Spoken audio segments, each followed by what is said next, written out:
Vous écoutez Radio Ma'arif.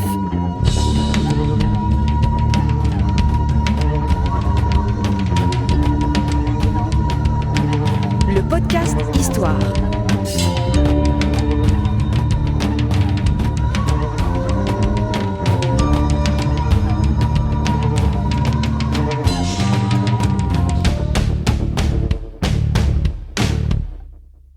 Le podcast Histoire est produit avec le soutien de Maroc Télécom.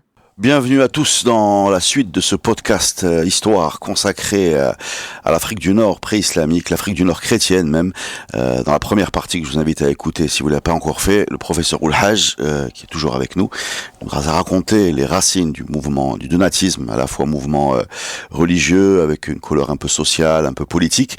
On va continuer ce récit et quelle va être la réaction de l'Église devant cette apparition de ce donatisme, s'il vous plaît. Alors, dès 313, le donatisme a été condamné par l'Église. Parce que l'Église, il y a le pape à côté et il y a l'empereur.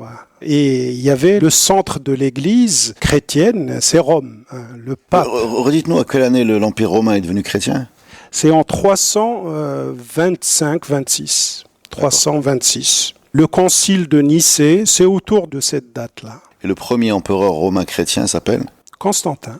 C'est lui qui a donné le nom à Constantinople, ce qu'on appelle Istanbul. Oui, mais Constantin, il est à Rome, là. Non, Constantin, il est à Constantinople. Oui. C'est l'Empire romain Donc, d'Orient. Il n'y a jamais eu d'Empire romain d'Occident. Si. Avec qui ?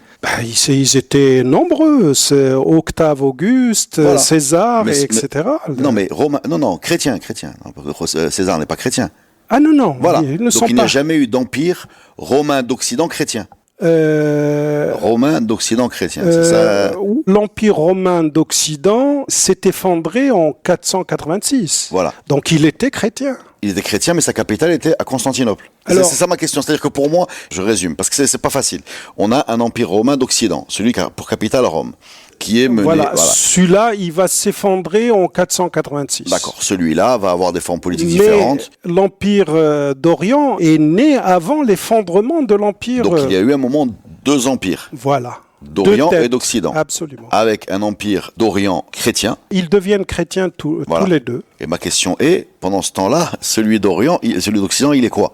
Est-ce qu'il est il va aussi à partir du moment où Constantin se convertit au christianisme, c'est tout l'empire, avec ses deux têtes au début. Constantin, du haut de sa capitale Constantinople, ancienne Byzance, future Istanbul, donne des ordres à Rome. Oui, d'accord. Constantin, il devient l'empereur. D'accord.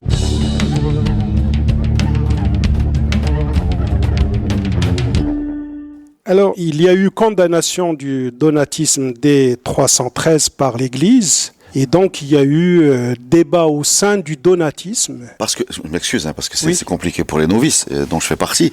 Parce que le donatisme, là, on est en 312. En 300, oui, à partir de 312, 315, oui. L'Empire n'est pas encore chrétien. Non, voilà. Non. Donc on est encore dans une religion, entre guillemets, soit d'opposition, soit confidentielle, soit persécutable. Oui, absolument. Voilà. Absolument. Mais pourtant, l'Église fait des conciles, s'exprime, fait des schismes. Parce que l'Église était importante au sein de l'Empire, parce qu'il y avait un pape, l'évêque de Rome était un pape pour toute la chrétienté, etc. Il y a eu un pape avant que l'Empire romain ne devienne chrétien. Voilà. Bien sûr. Ah non, donc il y a eu deux systèmes avant qui étaient concurrents. Le pape depuis 42, depuis l'an 42, il y avait un pape, c'est l'évêque de Rome. Qui était l'évêque central. Alors au moment où on martyrise, on persécute les chrétiens, pourquoi ils vont pas commencer par le pape qui est apparemment une personne publique ? C'est ma question. On s'attaque aux plus faibles, parce que là celui qui est suivi par beaucoup de gens... il est protégé par ça ? Absolument. D'accord. Donc, il y a eu des problèmes au sein du mouvement donatiste lui-même. Et à un certain moment, un donatiste qui s'appelle Tychonius a dit que dans l'Église, il faut accepter qu'il y ait un mélange de justes et de pécheurs. C'est comme ça la vie dans l'Église terrestre. Parce qu'il y a l'Église céleste où il n'y a que des bons et l'Église qui est sur terre. Il faut accepter donc... Alors je résume juste parce que Oui. Le donatisme, c'est un peu l'aile dure, si j'ai envie de dire, qui disent ceux qui ont renié ne peuvent pas revenir. C'est bien ça. Novatius était plus dur, plus extrémiste. Ah bon? Oui, parce qu'il refusait même pénitence ou quoi que ce soit. Voilà. L'Imshamsha, fini. Pour les donatistes, ils sont assez modérés, ils n'acceptent pas les sacrements, ils n'acceptent pas qu'on ordonne quelqu'un D'accord. Il peut revenir dans la comme un membre, chrétienté, mais il ne peut pas cadre. devenir Voilà. prêtre, il peut pas... Ce mouvement se mélange avec une espèce de grogne sociale liée à des conditions alimentaires ou en tout cas économiques. Voilà. Et ça devient important, c'est bien ça. Circonciliant avec les donatistes, à un certain moment, c'est toute l'Afrique du Nord qui était... Des donatistes. Absolument. Et c'est un mouvement important, vu qu'il fracture l'Église d'Afrique du Nord. Absolument. Voilà. Je résume. L'Église donatiste, l'Église qui est restée officielle, catholique. Alors, les grands prêtres, les grands évêques se sont attaqués aux donatistes, aux arianistes, etc. Il y a Saint Optat qui a attaqué les donatistes. Il y a Saint Augustin qui a consacré des développements dans son œuvre pour attaquer le donatisme. Mais malgré tout ça, il a été condamné, comme j'ai dit, dès 313. Dès le début. Malgré cela, il y a eu survivance du donatisme après ces condamnations, même après la conférence de 411, c'est un siècle après. Et plus que cela, le donatisme, on va en parler encore au 8e siècle. Au 8e siècle, l'islam était déjà arrivé en Europe, en Espagne. Alors, le donatisme, c'est le double baptême. C'est ça qui le caractérise. Le double baptême, le baptême de l'enfant et le baptême après avoir renié la foi, il faut être rebaptisé. C'est une pratique que l'Église n'accepte pas. Deuxième chose, ce qui caractérise la pensée de Saint Cyprien, c'est l'autonomie de l'Église locale par rapport à l'Église centrale de Rome. C'est que l'Église gère de manière autonome ses affaires locales sans se référer à l'Église centrale. C'est deux choses très importantes et cette dernière chose va nous rappeler l'islam de l'Afrique du Nord par rapport à... Le besoin d'indépendance locale absolument, peu, absolument. Dont on a parlé dans les religions, dans le podcast que je vous invite à écouter qui s'appelle Absolument. Les religions maghrébines où le professeur Hassan Haj qui est devant nous raconte comment les religions, les trois religions monothéistes, pour nous rester là-dessus, ont pris une couleur très locale à une fois arrivés en Afrique du Nord En fait, ce que vous êtes en train de dire, c'est que derrière ce schisme, il y a souvent des raisons politiques, et parmi elles, le besoin, l'envie, ou en tout cas la volonté de s'affranchir une résistance à la domination centrale. C'est qu'on prend la religion, on l'adapte localement et on coupe les ponts. Absolument. Voilà. Ce qui va un peu se passer avec l'islam aussi d'ailleurs. Oui, absolument. C'est pour cette raison que le schéma se répète en fait. Le schéma se répète. Le sujet des donatistes, des schismes, en fait, ça cache un besoin de résistance à quelque chose qui vient de l'extérieur et un besoin d'autonomie. Et ça se répète avec tous les mouvements. Le mouvement kharijite en Afrique du Nord, c'est ça qu'il porte en fait. C'est un peu on a beaucoup parlé de ça avec le professeur Philly. Quand on rentre dans les dogmes, les particularités locales, les déclinaisons, etc., il y a deux façons de le voir. Il y a la façon vraiment théologique, et là on est vite perdu. On a du mal à imaginer nos ancêtres perdus dans ces discussions. Ou la version politique en se disant qu'on va adopter une version qui nous différencie de ceux à qui on n'a pas envie de ressembler ou auxquels on n'a pas envie d'être dominé. Voilà. Absolument. Alors, le royaume vandale, je rappelle que c'est au 5e siècle. Alors, le royaume vandale. Qui sont ces gens ? C'est le sud, Alors, les vandales, c'est des gens du nord, hein. C'est des germaniques qui ont déferlé sur l'Afrique du Nord. Ils sont rentrés dans le Larousse. Alors, ils sont arrivés en très grand nombre à partir de l'Espagne. Ils ont traversé le détroit de Gibraltar au début du 5e siècle. Ils étaient 80 000 à traverser le détroit de Gibraltar et puis ils ont traversé toute l'Afrique du Nord jusqu'à Carthage, jusqu'à la région de Carthage où ils ont fondé un royaume. Et donc ce royaume a remplacé le pouvoir qui s'exerçait à partir de Rome. Dit brutalement et caricaturant, c'est des blonds. Oui, c'est des Nordiques. Oui, c'est des Nordiques, absolument. Alors, ils ont fondé le royaume en 431-432. Et un siècle après, il y a eu effondrement de ce royaume vandale et il va être remplacé par la reconquête de l'Afrique du Nord par Byzance. Et c'est Justinien qui va assurer cette reconquête en 531. Alors pourquoi est-ce que je parle de ce royaume vandale ? Parce que ce royaume avait adopté l'arianisme, l'autre schisme qui vient d'Alexandrie. De l'arianisme, c'est Arius. C'est Arius. D'accord.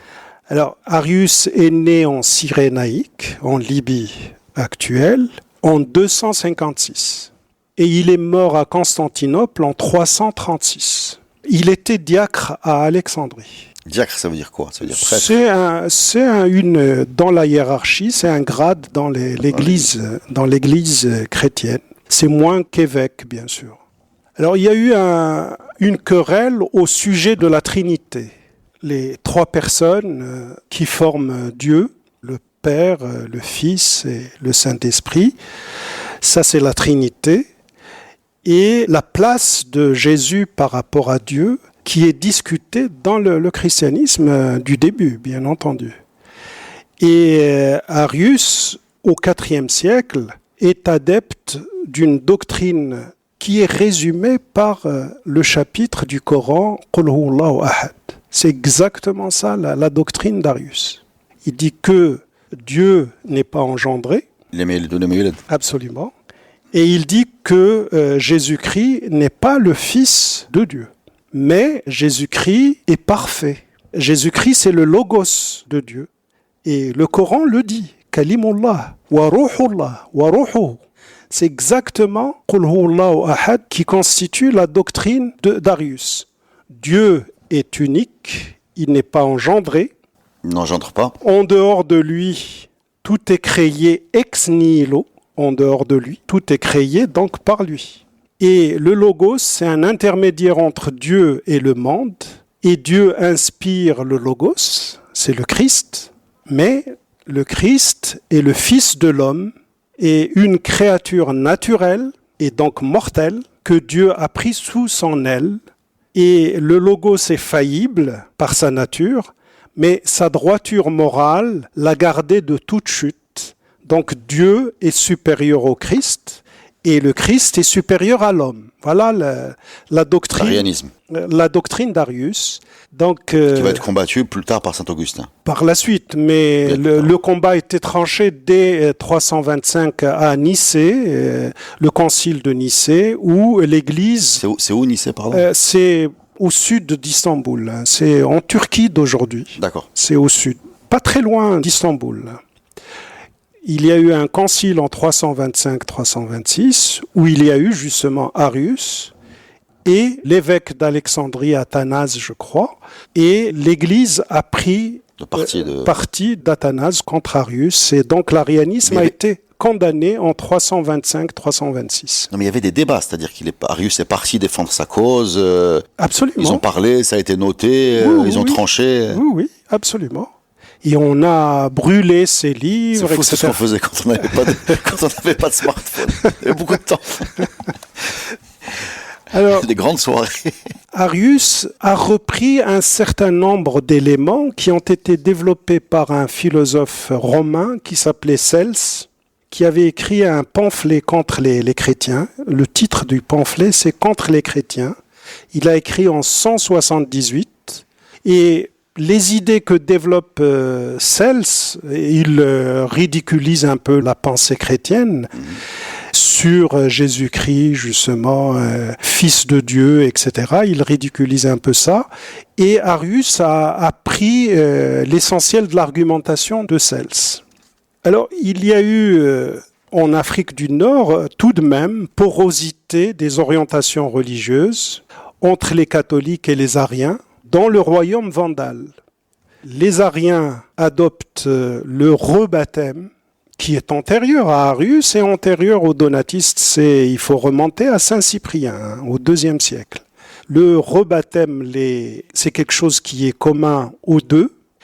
Alors, le royaume vandale avait adopté comme religion officielle l'arianisme. Alors, les Ariens, on est d'accord que ça n'a rien à voir avec le mot qu'on connaît. Hein. Non, ça n'a rien à voir. C'est les adeptes d'Arius qui étaient beaucoup portés par les Vandales, quand même. Le royaume vandale était arien. On dit arien. C'est pour ça, parce que ariusiste, si on veut. Ariusiste. Parce qu'en plus, comme ce sont des gens du Nord, oui. on peut imaginer des conflits. Oui, non, c'est Arius. Arius, c'est un Libyen d'Alexandrie. Et... D'accord, donc il n'est pas arien. Bon, maintenant, l'adjectif, peut-être qu'il est un peu fautif comme adjectif. Et le royaume vandale met une partie des Wisigoths en Espagne. En Hispanie, une partie des Wisigoths était ariens contre les Trinitaires. C'est comme ça. Il y avait des Trinitaires. Et d'ailleurs, ce conflit a existé au début du 8e siècle entre Witista et Roderick. Il y a eu ce conflit.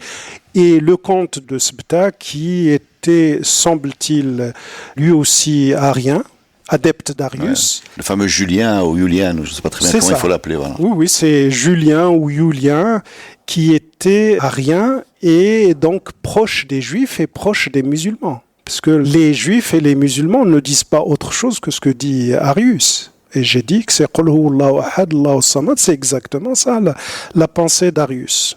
Et on comprend beaucoup de choses avec ça. Oui, parce qu'on va en parler, mais on ne parcourt pas uniquement ça par plaisir intellectuel, mais aussi peut-être pour voir les conséquences politiques qu'ont eu ces mouvements à l'arrivée de l'islam, parce qu'il va y en avoir en fait, des conséquences politiques. Absolument. Alors, Saint-Augustin est le champion anti-donatiste. Il s'est attaqué même, il a critiqué même le comte d'Afrique du Nord à l'époque, qui s'appelait Boniface. D'ailleurs, on va retrouver un Boniface commissaire à Casablanca. Oui, il s'appelait Boniface, et ce Boniface avait rebaptisé son fils. Donc, c'est une pratique arienne ou donatiste en 427. Donc, on est devant trois blocs, hein. On est les arianistes, enfin les adeptes d'Arius. Les ariens, oui. Les donatistes. Oui, et l'église orthodoxe, enfin de l'époque. Voilà, qui va gagner en fait, puisque c'est évidemment, évidemment. Qui est porté par son champion, Saint-Augustin. Saint-Augustin était c'est l'homme du système, c'est la doctrine officielle, voilà. Les églises qui pratiquaient le rebaptême ou le deuxième baptême, on les appelait les anabaptistes, néo-baptistes en fait, anabaptistes. Et donc Saint-Augustin a réservé pas mal de critiques aux donatistes. Évidemment, les ariens et les donatistes ont convergé sous le royaume vandale, mais ils n'étaient pas d'accord sur tout. Ils sont d'accord sur le rebaptême, ils sont d'accord sur leur référence centrale qui est Saint-Cyprien. Saint-Cyprien est considéré comme une référence majeure et par les donatistes et par les ariens. Ils étaient donc pour le rebaptême et pour l'autonomie de l'Église africaine et considèrent tous que le Père est supérieur au Fils, alors que la Trinité ne fait pas de hiérarchie entre le Père, le Fils et le Saint-Esprit. C'est les trois personnes, et d'ailleurs le vocabulaire trois personnes, c'est une création de Tertullien. C'est Tertullien qui a créé ce vocabulaire. En 550, on est au VIe siècle, il y a eu un concile à Carthage qui a excommunié le pape qui s'appelait Vigile. Pourquoi ? Parce qu'il était considéré comme une expression d'une ressurgence du donatisme. D'accord. C'est le pape Vigile en 550. Il a manqué de vigilance. Il a été considéré comme représentant des donatistes. Non, là, on est au top de l'insurrection, là. Oui. Parce qu'en fait, quand on parle de la position de la Trinité, de Jésus par rapport à Dieu, etc., on est quand même dans des subtilités assez complexes. En tout cas, oui, moi, je vous le dis franchement, elles m'échappent pour la plupart.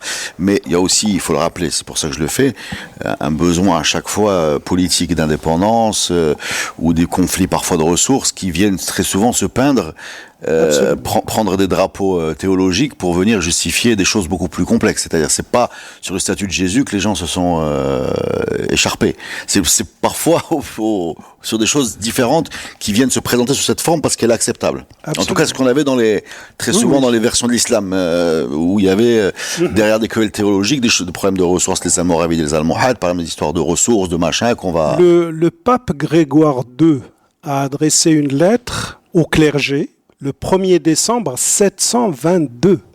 On est au 8e siècle. Il les alerte contre le péril des rebaptisés, des donatistes. Ça veut dire qu'on a encore le mouvement donatiste qui existait encore au 8e siècle.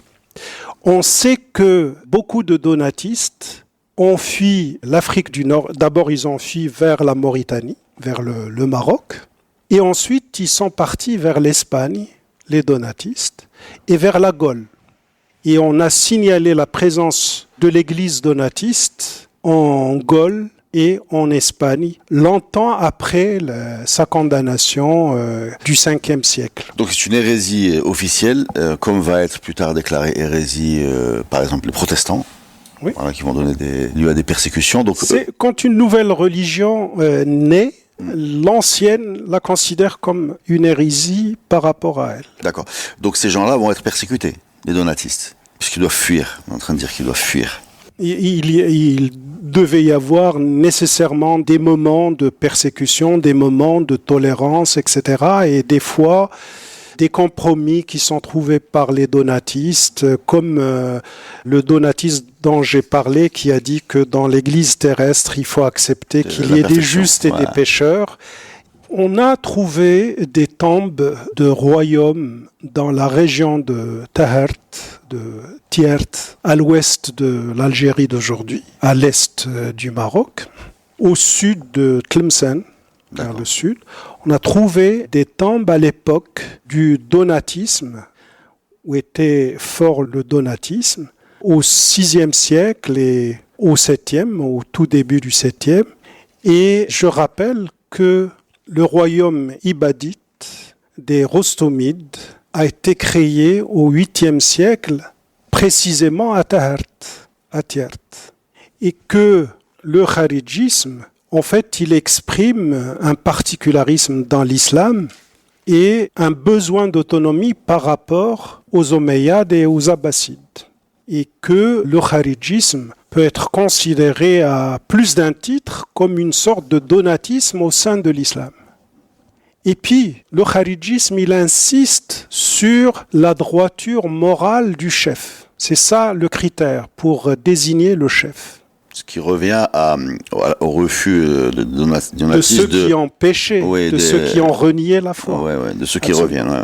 Donc on voit bien que le kharidjisme s'est développé pour avoir l'autonomie, pour refuser la domination du centre, soit Damas, soit Bagdad. Besoin d'indépendance, oui. Besoin d'indépendance, et puis insister sur la droiture morale. Elle fait appel au même... Oui, absolument. Et donc, on peut considérer que... Même levier, voilà, même levier. Absolument, on peut considérer que qui a un lien culturel. Ouais. Le kharidjisme prolonge ce mouvement des donatistes au-delà de la religion.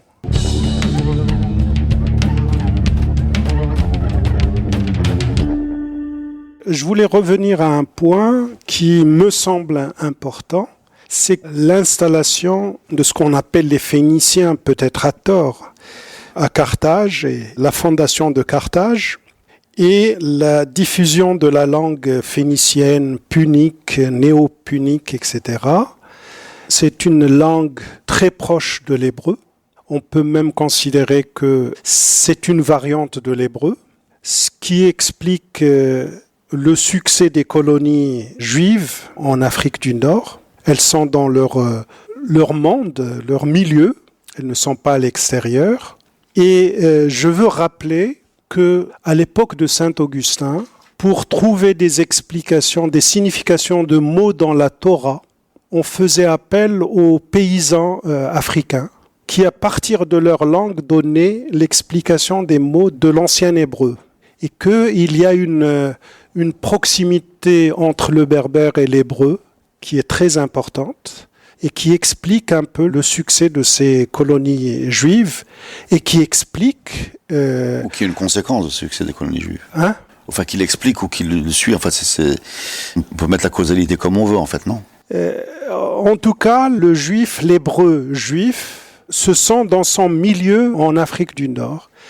Et le christianisme n'est qu'un schisme à l'intérieur du monde juif qu'il a annoncé depuis le IIe siècle avant Jésus-Christ, depuis l'invasion romaine en Palestine et la persécution des Mokkabées, des Maccabias, des résistants juifs à l'invasion romaine. Et un monde qui est entré en crise et qui attend un sauveur.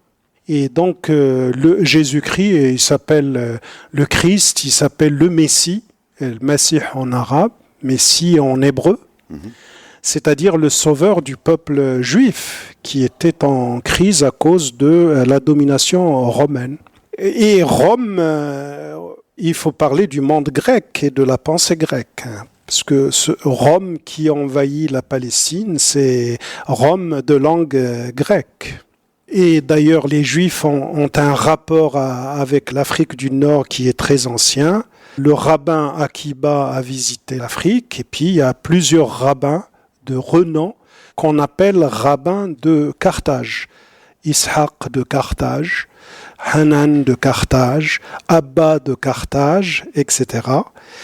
Et puis, dernière chose à rappeler, la première inscription connue en hébreu, en dehors de la Palestine, c'est à Volubilis. Qu'est-ce qu'elle dit, cette inscription? C'est sur une tombe d'une dame, c'est écrit en hébreu. La première, la plus ancienne, vous voulez dire, Oui. inscription Connue. en hébreu connue, hors Palestine, d'accord. C'est à Volubilis. C'est donc après de Éphèse, quoi. Enfin, Oui. D'accord. Et une dernière chose, c'est que les jours de jeûne chez les Juifs sortent de l'église et célèbrent le culte en plein air. Et c'est une pratique qui est née en Afrique avant d'être introduite dans le Talmud, dans la Mishnah. Et c'est une pratique qui a été adoptée par l'islam, le msalla, la prière en dehors de la mosquée. Et c'est pour prolonger un peu le podcast sur les religions de l'Afrique du Nord. D'accord. C'est pour dire que voilà un début qui va caractériser le judaïsme nord-africain. Alors, j'ai deux questions. Oui. La première concerne l'arrivée de l'islam. Les premiers Omeyyades, on a raconté l'histoire de Urban Menef et les premières conversions, chocs, etc. Vous nous avez dit, je l'ai lu, vous nous avez dit que le donatisme, enfin, il y a un rapport entre le donatisme et la vitesse d'expansion de l'islam, y compris jusqu'en Andalousie, ce qui va donner l'Andalousie, c'est-à-dire la péninsule ibérique.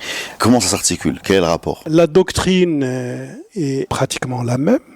La doctrine qui est développée, le rapport à Dieu qui est le même, la recherche de l'autonomie et une certaine hiérarchie dans la religion qui est la même. Et cela va être montré par le fatimisme qui est pratiquement une christianisation de l'islam. Pratiquement.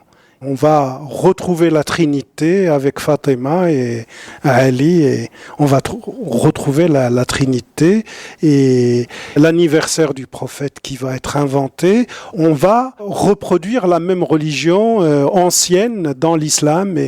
D'accord. Deuxième question, pourquoi tous ces gens ont disparu? C'est-à-dire cette religion, pas les gens, parce que les gens, ils sont... Il y a encore des juifs en Afrique du Nord. Il n'y a plus de chrétiens. On trouve un impôt pour les chrétiens, encore, je pense, jusqu'à vers l'an 1000. Je parle du Maghreb, je parle pas de... Ibn Khaldun parle de royaume donc 1300, chrétien au XIVe siècle, dans voilà. le Tafilad. Bon, ce qui est sûr, c'est qu'aujourd'hui, il n'y en a plus. Enfin, il y a des gens qui se convertissent, c'est des choix individuels, mais je parle de l'ancien. Il n'y a pas une continuité. Comment on explique ça? Comment vous expliquez ça? Je crois que ça peut s'expliquer par la force de la doctrine de l'islam, de l'unicité de Dieu, et Dieu qui n'a pas engendré, qui refuse la Trinité, et que elle est commune au judaïsme qui était répandu. et que finalement l'acceptation de la Trinité a été une parenthèse, et que combattu par le judaïsme et combattu par l'islam, ils ne pouvaient pas résister. Je pense que c'est là où se trouve l'explication, la proximité de l'islam avec le judaïsme sur le plan de la doctrine. Ouais. Je peux vous proposer une piste politique. Vous me dites ce que vous en pensez si on est à côté de la plaque. Il y a à partir de, au moins des Almoravides, des gros chocs entre les musulmans et les Castillans. Ça va se poursuivre. Donc en fait, on pourrait imaginer que le chrétien maghrébin soit une menace de l'intérieur, et que, pour des raisons politiques, ils soient obligés de se ranger du côté du pouvoir politique, parce qu'on entend de guerres qui vont être continues. Que ce soit les Almoravides, les Almohades, les Mérinides, les Saadiens, les Alaouites. On va rentrer dans un processus de frontières systématique avec le Portugal, la Castille, qui va devenir ensuite l'Espagne, etc. Une espèce de process continu qui a peut-être forcé les Maghrébins à basculer ou à partir. Enfin, je sais pas, je propose. Pour expliquer la disparition de... Oui, enfin, c'est une piste, parce qu'il y a quand même une entité qui représente cette force, qui a un pape, qui produit des bulles, qui produit des choses et qui se concrétise en choc militaire. Donc on est aussi dans un moment de tension permanent. On peut on peut mettre le curseur n'importe quel moment, n'importe quel siècle, on va trouver des chocs, cette espèce de croisade occidentale, c'est-à-dire les nôtres. On va toujours trouver des chocs entre les royaumes chrétiens, que ce soit Portugal, Léon, plus tard Espagne, etc., et les forces, le pouvoir politique maghrébin, pour ne même pas mettre des religions là-dessus, mais au moins des entités politiques. Ça va être continu. Peut-être que ça peut expliquer ça, je sais pas. C'est des questions à creuser qui nécessitent d'autres recherches. Et pour moi, il y a cette proximité doctrinaire, théologique entre l'islam, le judaïsme, et qui les oppose au christianisme, à la Trinité.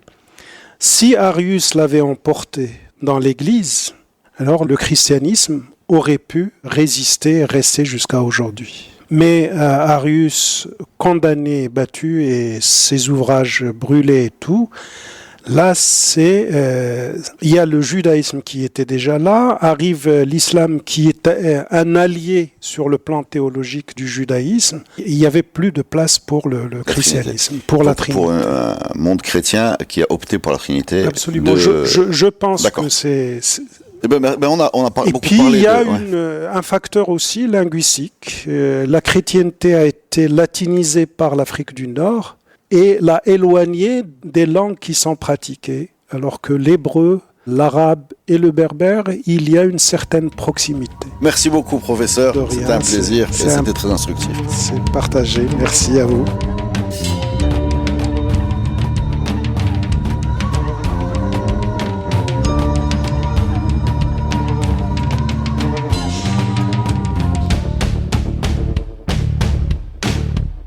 Le podcast Histoire est produit avec le soutien de Maroc Télécom.